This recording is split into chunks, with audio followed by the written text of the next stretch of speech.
Mari kita berdoa terlebih dahulu.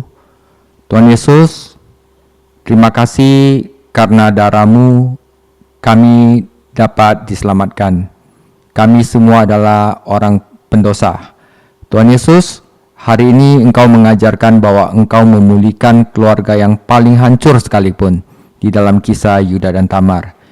Biarlah hal ini menjadikan kami sadar bahwa kami pun orang berdosa dan kami juga tidak menghakimi orang lain yang berdosa pula, tetapi bagaimana kami membawa ke jalan tangan-Mu, tetapi bagaimana kami membawa Injil bahwa keselamatan di tangan-Mu bahkan sampai keluarga yang paling hancur sekalipun.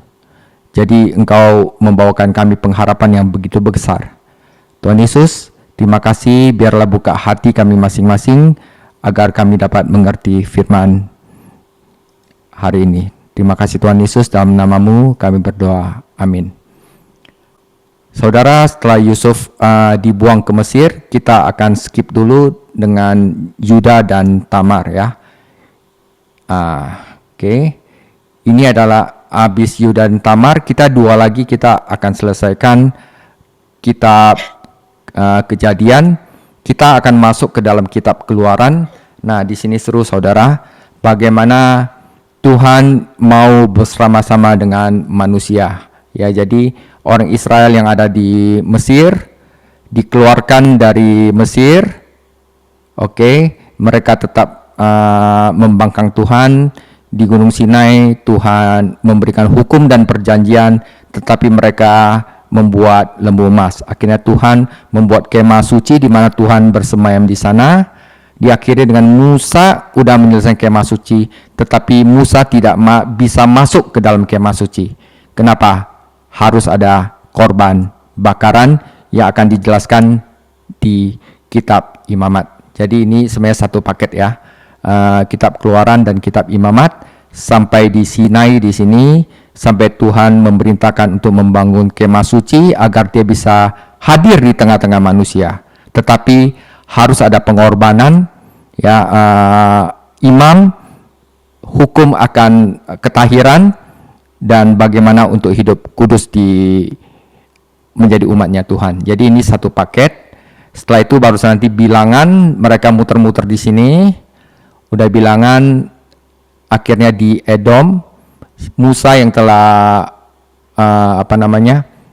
mengetuk batu, memberikan khotbah terakhir, mengulangi semua hukum Tuhan, dan dia akhirnya mati di Gunung Nebo. Jasadnya tidak diketahui, dan selanjutnya akan diteruskan oleh Yosua. Ya, ini adalah kisah yang sangat bagus sekali ya. Jadi no other God but the great I am. Itu barusan be holy for I am holy. Oke, ini akan kita lanjutkan ke Keluaran dan Imamat. Oke saudara, Yehuda 119 tahun.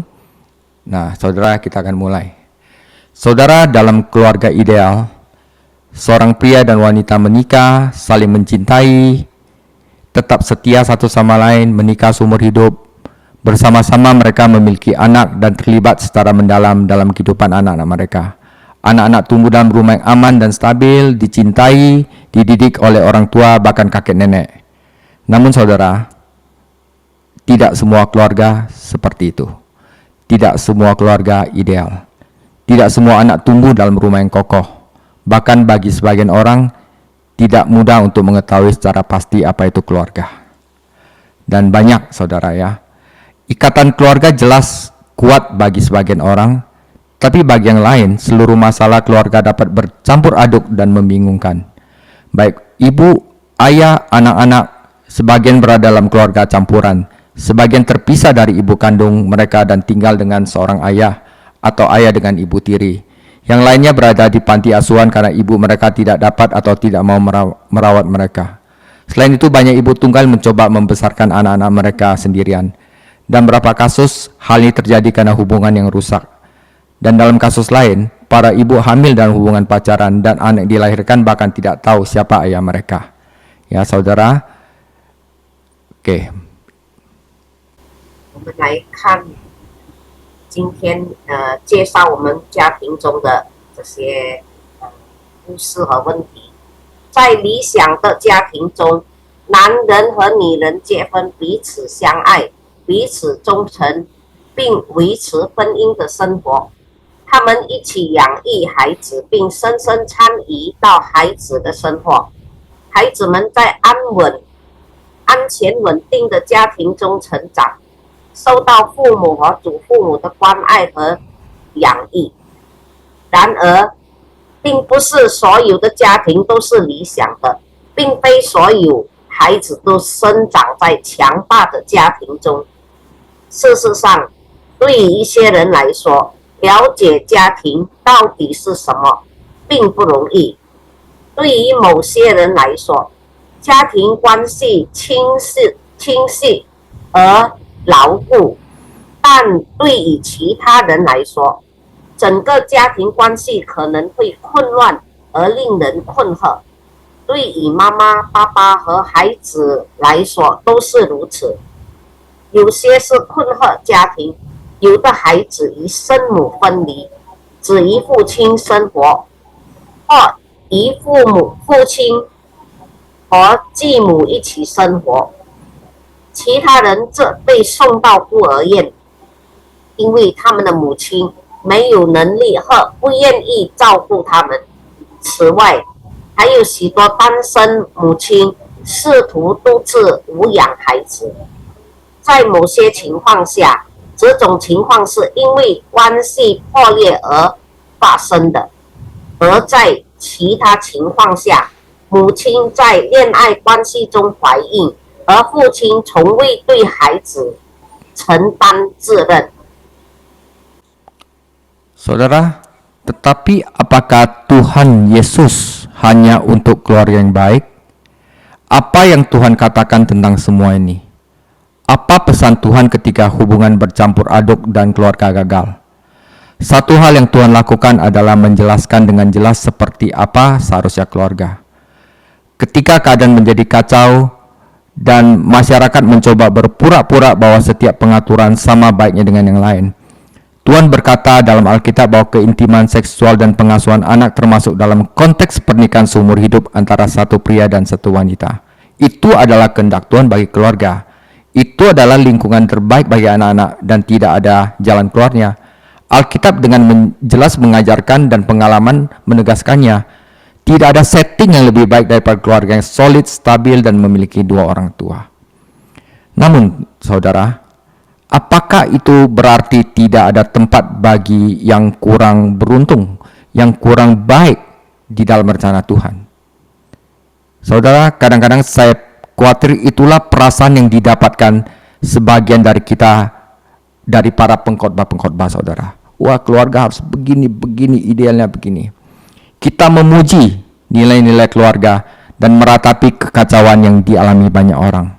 Dan kita melakukannya begitu sering, sehingga Anda mungkin mendapat kesan bahwa Tuhan hanya bekerja dalam keluarga baik dan terhormat dan tidak membutuhkan yang rusak.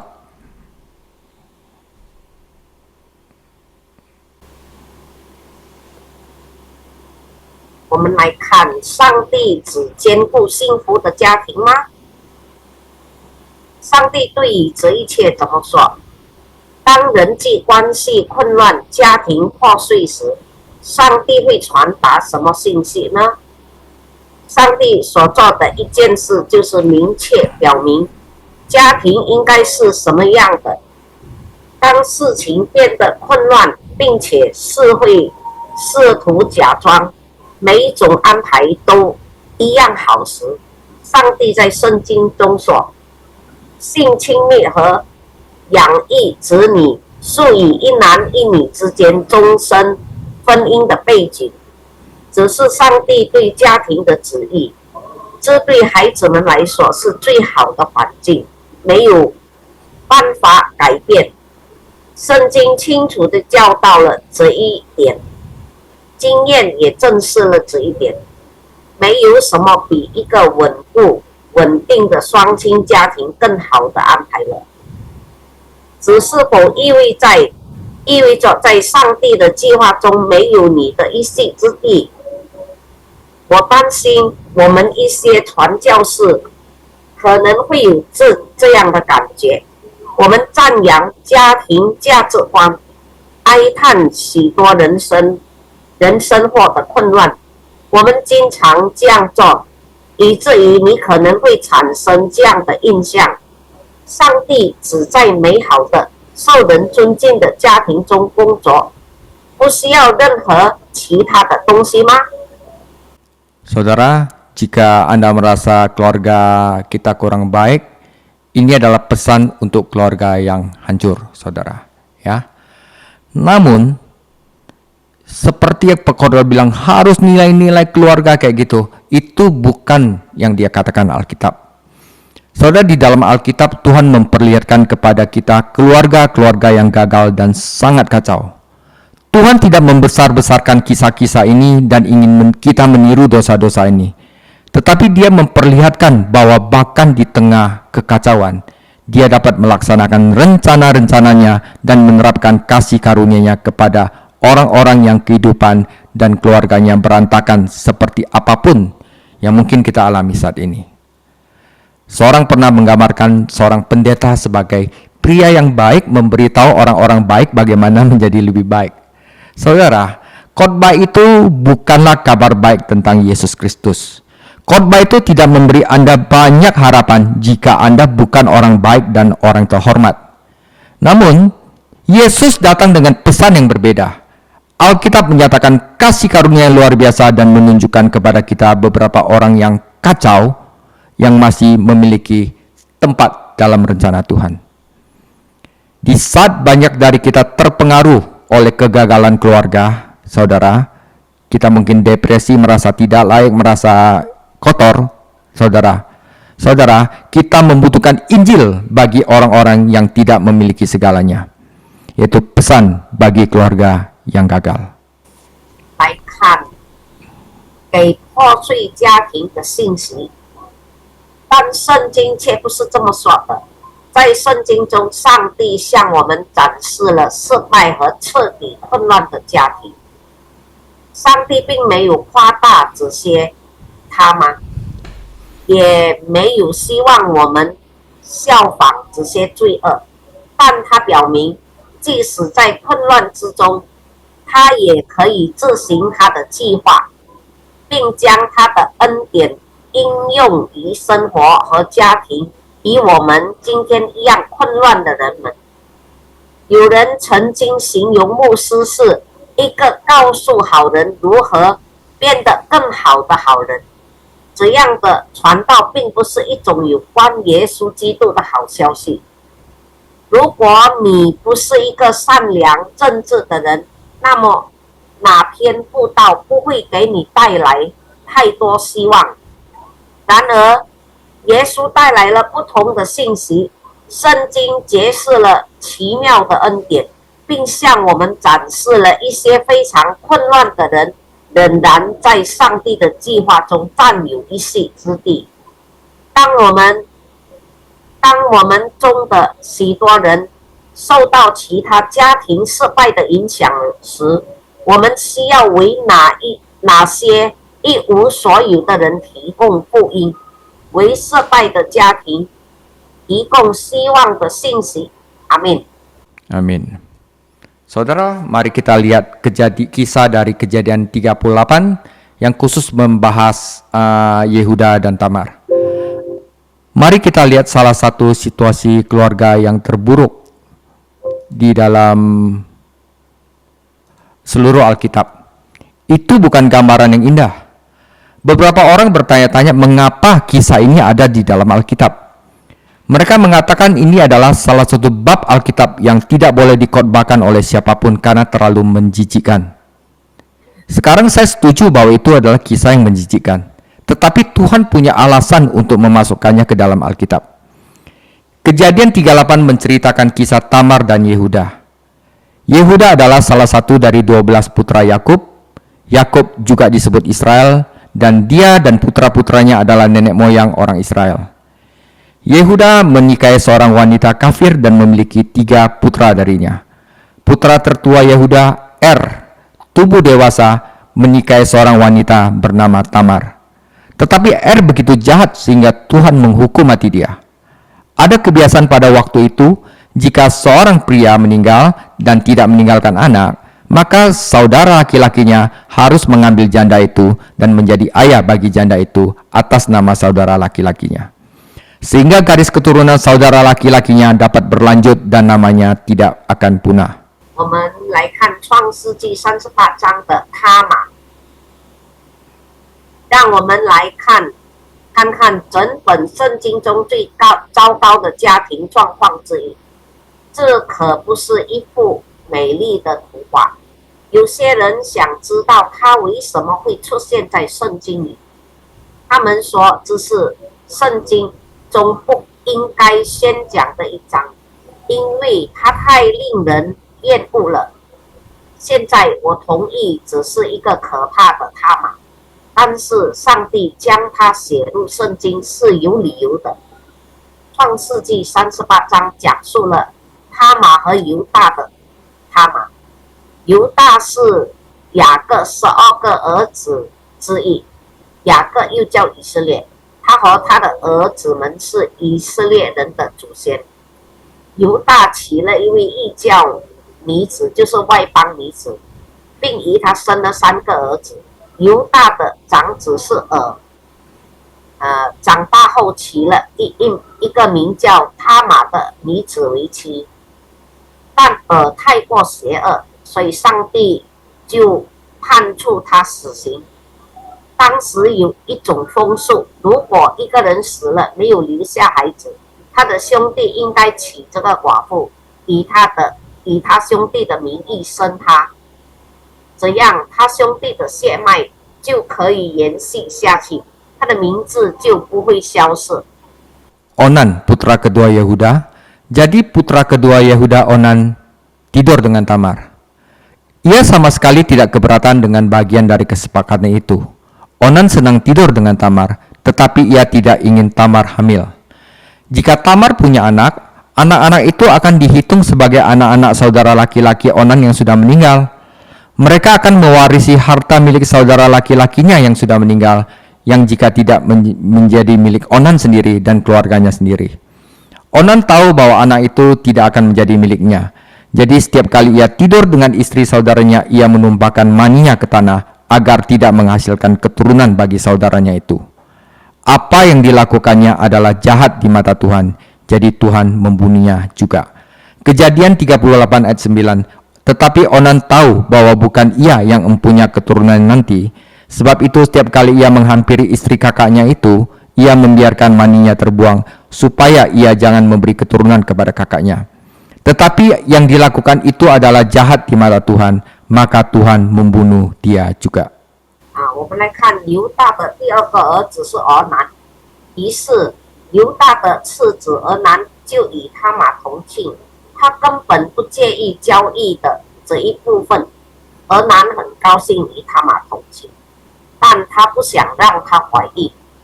如果他玛有孩子，他们会被算作俄南已故兄弟的孩子，他们将继承已故兄弟的财产，否则这些财产将只归俄南和他的家人所有。俄南知道孩子不会是他的，所以每当他与他兄弟的妻子同庆时，他就将金叶射在地上，以免他为兄弟生下后代。他所做的在耶和华眼中是恶的，所以耶和华也杀了他。在创世纪38章第9第10节，俄南知道生子不归自己，所以同房的时候便移在地，免得给他哥哥留后。俄南所做的在耶和华眼中看为恶，耶和华也就叫他死了。 Saudara, kita lanjutkan Kejadian 38 ayat 13 sampai 18. Jadi Onan tidak mau Tamar hamil dan sekarang tinggal 1 anak ya. Ketika dikabarkan kepada Tamar, bapa mertuamu sedang di jalan ke Timna untuk menggunting bulu-bulu dombanya, maka ditanggalkannya pakaian kejandaannya. Ia bertelungkung dan berselubung, lalu pergi duduk ke pintu masuk ke Enaim.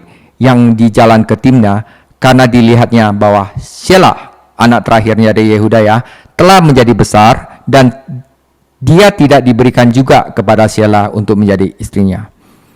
Ketika Yehuda melihat dia, disangkanyalah dia seorang perempuan sundal karena ia menutupi mukanya. Lalu berpalinglah Yehuda mendapatkan perempuan yang di pinggir jalan itu serta berkata, "Marilah aku mau menghampiri engkau," sebab ia tidak tahu bahwa perempuan itu menantunya. Tanya perempuan itu, "Apakah yang akan kau berikan kepadaku jika engkau menghampiri aku?" Jawabnya, "Aku akan mengirimkan kepadamu seekor anak kambing dari kambing dombaku." Kata perempuan itu, "Asal engkau memberikannya tanggungannya sampai engkau mengirimkan kepadaku." Tanyanya, "Apakah tanggungan yang harus kuberikan kepadamu?" Jawab perempuan itu, "Cap meteraimu serta kalungmu dan tongkat yang ada di tanganmu." Lalu diberikannya lah semuanya itu kepadanya, maka ia menghampirinya. Perempuan itu mengandung daripadanya. 我们接着来看神的话，《创世纪》38章13到18节。有人告诉他玛说：“你的公公上亭拿剪羊毛去了。”他玛见示拉已经长大，还没有娶她为妻，就脱了她做寡妇的衣裳，用帕子蒙着脸，又遮住身体，坐在亭拿路上的伊拿印城门口。犹大看见他，以为是妓女，因为他蒙着脸。犹大就转到他那里去，说：“来吧，让我与你同寝。”他原不知道是他的儿妇。他玛说：“你要与我同寝，把什么给我呢？”犹大说：“我从羊群里取一只山羊羔，打发人送来给你。”他玛说：“在未送以前，你愿意给我一个当头吗？”他说：“我给你什么当头呢？”他玛说：“你的印、你的袋子和你手里的杖。”犹大就给了他，与他同寝，他就从犹大怀了孕。 Siasat Tamar ya saudara. Yang tersisa hanyalah Yehuda dengan seorang putra karena kedua anak tertuanya telah meninggal. Dan Tamar masih belum memiliki anak. Yehuda kemudian berkata kepada menantunya Tamar, "Hiduplah sebagai janda di rumah ayahmu sampai anakku Shelah tumbuh dewasa." Namun pada kenyataannya Yehuda tidak berniat memberikan putra terakhirnya kepada Tamar. Tamar tampak seperti pembawa sial dan Yehuda tidak ingin putra satu-satunya yang tersisa meninggal seperti yang lain. Lama kemudian istri Yehuda meninggal, sementara itu Tamar telah tinggal di rumah ayahnya melajang dan tidak memiliki anak. Ia melihat bahwa putra terakhir Yehuda kini telah dewasa dan Yehuda tidak berniat membiarkan putranya menikahinya. Itu berarti Tamar tidak akan pernah bisa menikah atau memiliki anak. Suatu hari, Tamar mendengar bahwa Yehuda akan berpergian ke suatu tempat dan ia mendapat ide. Ia berdandan, mengenakan kerudung untuk menyamarkan dirinya. Kemudian ia pergi dan duduk di pinggir jalan yang akan dilalui oleh Yehuda. 我们来看他玛的策略。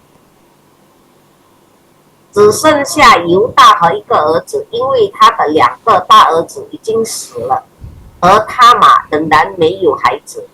犹大对儿媳他玛说：“你去，在你父亲家里守寡，等我儿子示拉长大。”但事实上，犹大无意将自己的最后一个儿子许配给他玛。他玛似乎是一个扫兴的人，而犹大不希望他唯一剩下的儿子也像其他人一样死去。过了很久，犹大的妻子死了，与此同时，他玛一直住在他父亲家里，单身，没有孩子。他看到犹大的小儿子现在已经成年，而犹大并没有打算让自己的儿子娶她。这意味着他玛永远不能结婚或生孩子。有一天，他玛听说犹大要去某个地方，他有了一个主意。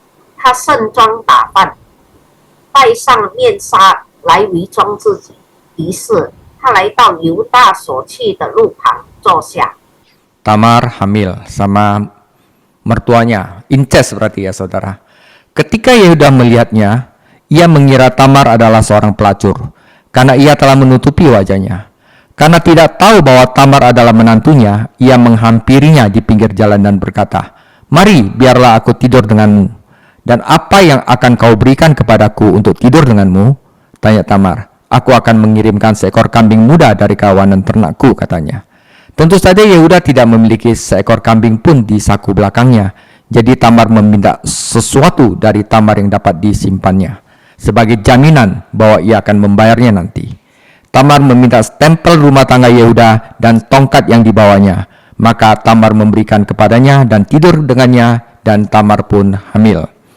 Sementara itu, Yehuda mengirim seorang teman dengan seekor kambing muda untuk membayar pelacur itu dan mengambil kembali barang-barang pribadi yang ditinggalkannya padanya. Ia mengira akan menemukannya di tempat yang sama, tetapi tentu saja Tamar tidak ditemukan dimanapun. Jadi Yehuda memutuskan untuk melupakan masalah itu. Ia tidak mungkin berkeliling bertanya apakah ada orang melihat pelacur itu sehingga ia bisa menyelesaikan urusan dengannya. 来看，他玛怀孕了，犹大看见他，以为他玛是一个织女，因为他蒙着脸，他不知道他玛是他的儿媳，便在路边走近他说：“来吧，让我与你同寝。那你要我给你什么才能让我和你一起睡觉呢？”他玛问道，他说：“我会从我的羊群里取一只小山羊送给你。”当然，犹大口袋里没有一只山羊，所以他玛向他要了一件他可以保留的东西，作为他以后偿还他的保证。他玛问犹大要回他家的印章和他带来的权杖，于是他玛给了他，并和他同寝，他玛就怀孕了。与此同时，犹大派一个朋友带着一只小山羊去付钱给织女，并取回他留给他的私人物品。他以为会在同一个地方找到他，但是他玛却无处可寻。于是犹大决定忘记此事，他不可能到处询问是否有人见过这个妓女，以便他解决这事情。 Saudara, kita lanjutkan lagi. Kejadian 38 ayat 24 sampai 30. Sesudah kira-kira 3 bulan dikabarkanlah kepada Yehuda, Tamar menantumu bersundal, bahkan telah mengandung dari persundalannya. Lalu kata Yehuda, bawalah perempuan itu supaya dibakar. Waktu dibawa, perempuan itu menyuruh orang kepada mertuanya mengatakan, dari laki-laki yang mempunyai barang-barang inilah aku mengandung. Juga dikatakannya, periksalah siapa yang mempunyai cap meterai serta kalung dan tongkat ini. Yehuda memeriksa barang-barang itu lalu berkata, bukan aku, tetapi perempuan itulah yang benar. Karena memang aku tidak memberikan dia kepada Shelah anakku. Dan ia tidak bersetubuh lagi dengan perempuan itu. Pada waktu itu perempuan itu hendak bersalin, nyatanya ada anak kembar dalam kandungannya. Dan ketika ia bersalin, seorang dari anak itu mengeluarkan tangannya, lalu dipegang oleh bidan, diikatnya dengan benang kirmisi serta berkata, inilah yang lebih dahulu keluar. Ketika anak itu menarik tangannya kembali, keluarlah saudaranya laki-laki, dan bidan itu berkata, alangkah kuatnya engkau menembus keluar. Maka anak itu dinamai Peres. Sudah itu keluarlah saudaranya laki-laki yang tangannya telah berikat benang kirmisi itu, lalu kepadanya diberi nama Serah. 好，我们再来看创世纪38章，24到30节。约过了3个月，有人告诉犹大说：“你的儿妇他玛做了妓女，且因行淫有了生意。”犹大说：“拉出他来，把他烧了。”他玛被拉出来的时候，便打发人去见他公公，对他说：“这些东西是谁的？我就是从谁怀的孕，请你认一认，指印和带子并账都是谁的？”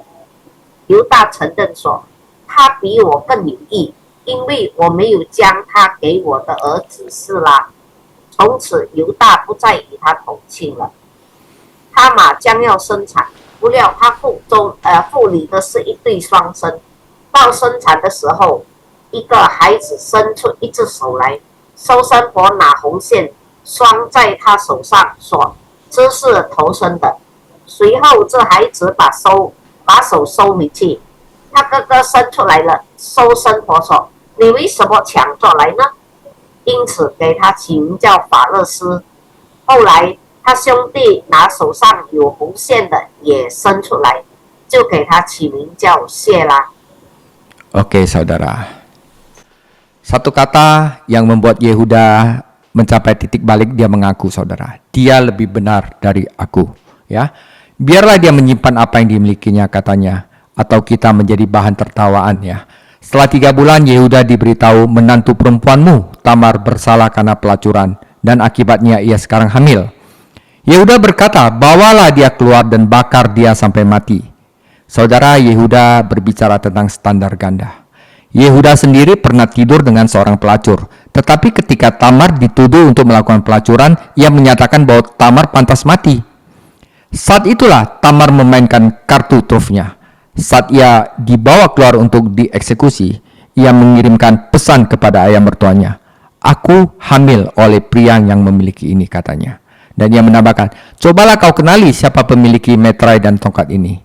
Yehuda mengenalinya dan berkata, "Dia lebih benar daripada aku, karena aku tidak memberikannya kepada anakku Shelah." Dan Yehuda tidak tidur dengannya lagi. Saudara, Tamar melahirkan anak laki-laki kembar bernama Peres dan Jerah. Dan coba tebak, Peres menjadi leluhur Raja Daud dan juga Yesus Kristus. Saudara, jika Anda membaca daftar leluhur Yesus dalam Matius 1, Anda akan menemukan bahwa penulisnya menyebutkan Yehuda dan Tamar. Mereka bukanlah jenis leluhur yang kita banggakan. Mereka melakukan incest, tetapi Yesus melakukannya. 来看，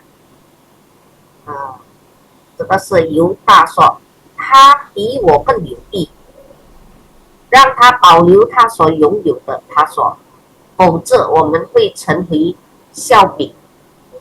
2月3个月后，有人告诉犹大，你的儿媳他玛犯了卖淫罪，结果她现在怀孕了。犹大说，把她带出去烧死。谈论双重标准，犹大本人也曾与一名妓女睡过，但当他玛被指控卖淫时，他宣称他玛该死。此时，他玛亮出了他的王牌。当他被带出去执行死刑时，他给他的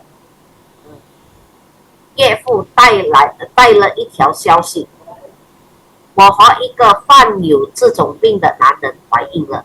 他说，他又补充道：试着认出这枚印章和这根权杖的主人是谁。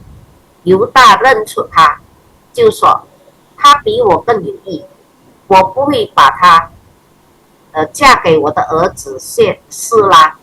从此犹大就没再和他同寝。他玛生了一对双胞胎儿子，分别名叫法勒斯和谢拉。猜猜怎么着？法勒斯成为大卫王和耶稣的祖先。如果你阅读马太福音第1章中耶稣祖先的名单，你会发现作者提出犹大和哈马，他们不是我们所宣传的那种祖先，但耶稣却是。Saudara, dia lebih benar dari aku. Saat Yehuda ngaku, ya kebanyakan orang itu gengsi nggak mau ngaku udah salah, tapi Yehuda ngaku, inilah yang memulai titik balik kehidupan Yehuda. Apa yang dikatakan kisah Tamar dan Yehuda kepada keluarga-keluarga yang gagal saat ini dan orang yang bercampur aduk dewasa ini? Dikatakan bahwa jika Tuhan dapat mengubah pria seperti Yehuda, Dia dapat mengubah Anda. Dan jika Tuhan dapat melaksanakan tujuan yang begitu besar dalam keluarga Tamar dan Yehuda dengan mengutus Yesus Sang Mesias, Dia pasti dapat melaksanakan tujuan yang besar dalam keluarga Anda. Tidak peduli seberapa buruk dan seberapa hancur kegagalan Anda dalam keluarga. Semuanya itu tergantung pada berkat Tuhan, bukan pada kualifikasi Anda. Saudara, kisah Yehuda dan Tamar menunjukkan kepada kita betapa buruknya dosa dan menunjukkan betapa mudahnya bagi orang yang paling buruk sekalipun untuk bersikap sok suci. Ketika Yehuda pertama kali mengetahui bahwa Tamar hamil, dia ingin membakarnya. Kemudian dia mengetahui bahwa dia sendiri adalah ayahnya dan dia harus mengakui bahwa dia bahkan lebih buruk daripada wanita yang ingin dia bunuh. Dia bergumam, dia lebih benar daripada aku. Dan itulah akhir dari kemarahannya yang sok suci. Saudara, walaupun dia malu, tetapi pengalaman yang memalukan inilah yang menandai titik balik dalam kehidupan Yehuda. 犹大人生的转折点，他玛和犹大，他玛对于今天失败的家庭和困惑的人们来说，意味着什么呢？据说，如果上帝可以改变像犹大这样的人，那么他也可以改变你。如果上帝能够通过派遣弥赛亚耶稣在他玛和犹大家族中实现如此伟大的目的，那么无论你的家庭或者家族失败的多么惨，他肯定也能在你的家族中实现伟大的目的。一切都取决于上帝的祝福，而不是你的资格。犹大和他玛向我们展示了罪恶有多么严重，而即使是最坏的罪人，也很容易表现出圣洁。当犹大第一次得知他玛怀孕时，他想烧死她，然后他发现自己就是他的父亲，他不得不承认自己比他想杀死的那个女人更糟糕。他嘀咕道：“他比我说的对，说吧。”他那假惺惺的脾气就消失了。这次怯懦的经历成为犹大人生的转折点。 Seperti Raja Daud ya. Kepadamu lah aku berdosa, waktu dia ditegur oleh Nabi Nathan karena dia dengan Batseba ya. Nah saudara, ini penting saudara. Ini adalah banyak dari kita juga perlu merendahkan hati saudara. Ketika menghadapi situasi yang membingungkan saat ini, mereka yang paling keras mengutuk, menghakimi, mungkin menemukan seperti Yehuda bahwa kita sama buruknya atau lebih buruk dari sebenarnya orang yang sering kita kutuk. Beberapa dari kita memandang rendah orang yang tidak memenuhi standar yang tepat. Namun jika kita dapat menempatkan diri pada posisi mereka dan melepaskan diri dari standar kita cukup lama untuk melihat diri kita sebagaimana Tuhan melihat kita, kita mungkin harus berkata tentang orang yang paling kita benci, dia lebih benar daripada saya. Namun seperti yang telah kita lihat, kisah Tamar tidak hanya meletuskan balon-balon kebenaran diri sendiri saudara. Kisah ini menunjukkan bahwa Tuhan dapat memberkati kita meskipun kita tidak menginginkannya. Kisah ini menunjukkan betapa menakjubkan kasih karunia Tuhan sebenarnya. Dan akhir yang mengejutkan itu menyiapkan kita untuk kabar baik yang lebih mengejutkan. Ketika Yehuda memerintahkan agar Tamar dibakar, dia mengangkat metrai dan tongkat Yehuda untuk membukti keterlibatannya dengannya dan berkata, biarlah dia yang tidak berdosa menjadi orang yang menyalakan api. Yehuda menyerah. 来看呀，我们需要谦卑，我们很多人也需要谦卑自己。面对当今令人困惑的形势，那些潜质最多的人可能会像犹大一样发现，我们和我们潜质的人一样糟糕，甚至更糟糕。我们中的一些人看不起那些不符合我们严格标准的人，然而，如果我们能够是身外地为他们着想，放下自己的标准，用上帝的眼光看待自己，我们甚至可能会对那些我们讨厌的人说，他比我更正义。但是正如我们所见，他玛不仅仅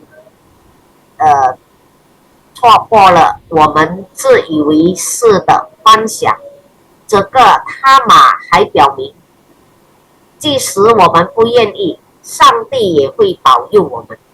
这个他玛表明上帝的恩典是多么令人惊奇，而这个令人惊奇的借据为我们带来了更多令人惊喜的好消息。当犹大下令烧死他玛时，他举起犹大的印章和权杖来证明他与他有关系，并说谁没有罪，谁就可以点火。犹大必须投降。 Masih gentle lah Yuda ya. Saudara, keturunan Yehuda dan Tamar adalah Yesus Kristus. Sekarang lihatlah keturunan besar Yehuda dan Tamar, yaitu Yesus. Yesus juga harus berurusan dengan seorang perempuan yang tertangkap basah melakukan percabulan. Tetapi tidak seperti Yehuda, Yesus tidak terlibat dalam kesalahannya. Ketika beberapa pejabat atau pemimpin agama menangkap perempuan ini yang sedang berzina dan menyeretnya ke hadapan Yesus serta bertanya kepada Yesus apakah ia harus dirajam sampai mati, Yesus menjawab, barang siapa tidak berdosa, biarlah ia yang pertama melemparkan batu. Para penduduk perempuan itu pergi satu persatu, dan itu bukanlah yang bagian yang terbaik. Setelah semua orang berdosa yang merasa benar sendiri itu pergi, masih ada satu orang tersisa, yaitu Yesus sendiri. Ia benar-benar tidak berdosa. Ia berhak untuk melempari perempuan itu dengan batu. Ia tidak perlu berkata seperti yang Yehuda katakan, ia lebih benar daripada aku. Yesus memiliki hak untuk mengutuk perempuan ini dan membunuhnya, tetapi ia tidak melakukannya. Sebaliknya ia berkata, aku pun tidak menghukum engkau. Pergilah sekarang dan tinggalkan hidupmu yang penuh dosa. Saudara, itulah pesan Alkitab yang sebenarnya. Itulah kabar baik Allah bagi orang berdosa. Saudara, Injil adalah pesan bahwa kita harus mengaku bahwa di dunia ini tidak ada seorang pun yang sempurna. Jadi kita semua harus lebih toleran kepada sesama kita. 我们来看犹大和他玛的后裔，也是耶稣在里面。现在我们看看犹大和他玛的伟大后裔，就是耶稣。耶稣还必须处理一个陷入性不道德行为的女人，但与犹大不同，耶稣没有参与他的不法行为。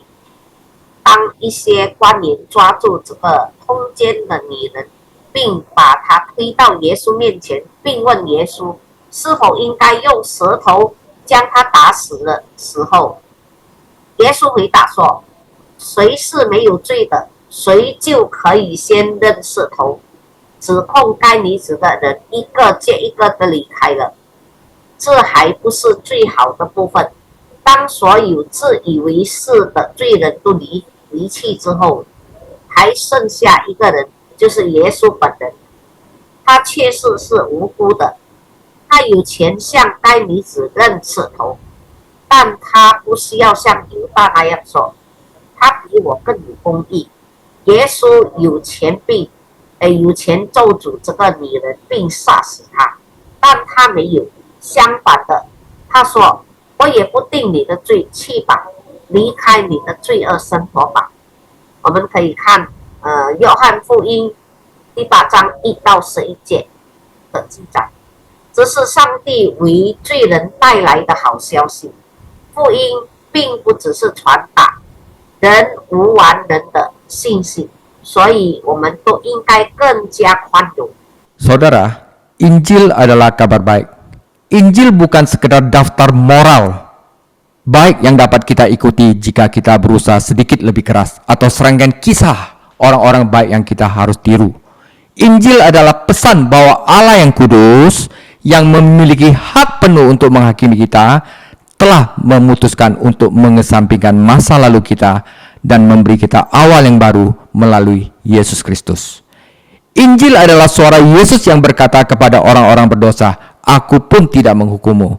Pergilah sekarang dan tinggalkanlah hidupmu yang penuh dosa." Injil bukan sekitar motivasi, bukan sekedar nasihat yang baik. Itu adalah kabar baik. Yesus bukan sekedar teladan yang baik. Dia adalah penebus yang hebat. Alkitab menunjukkan berulang kali bahwa bahkan dalam kehidupan yang penuh dosa dan keluarga yang gagal, Allah dapat mengarahkan segala sesuatunya menuju tujuannya yang penuh kasih karunia.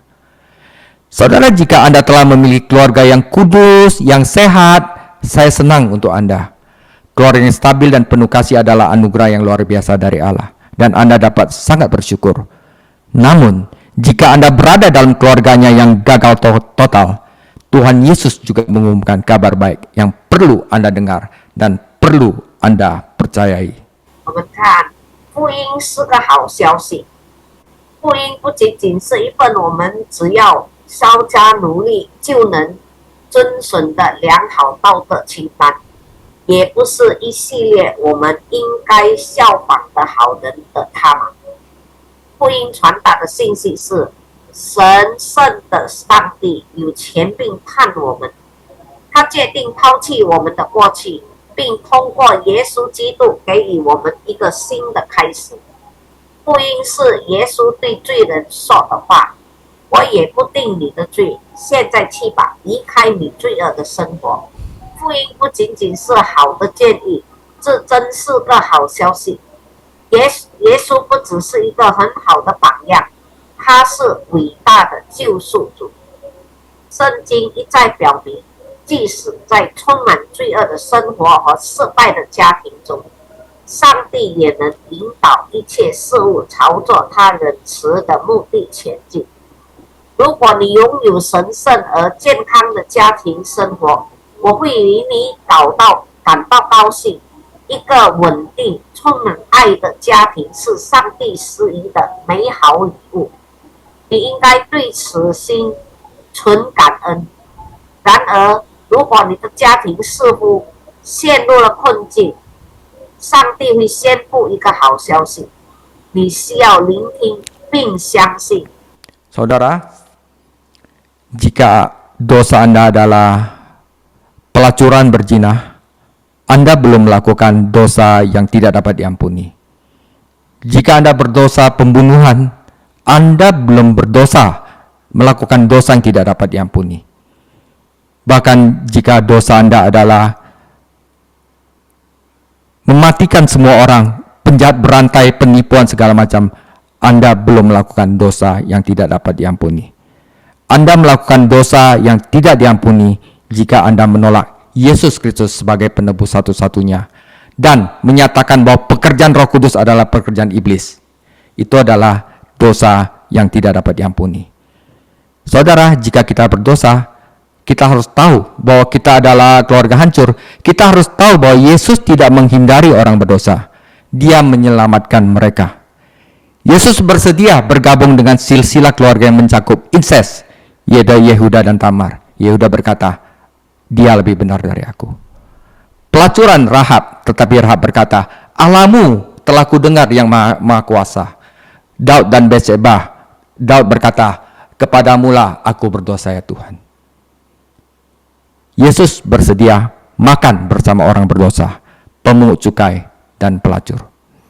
Yesus mati di kayu salib di antara dua penjahat.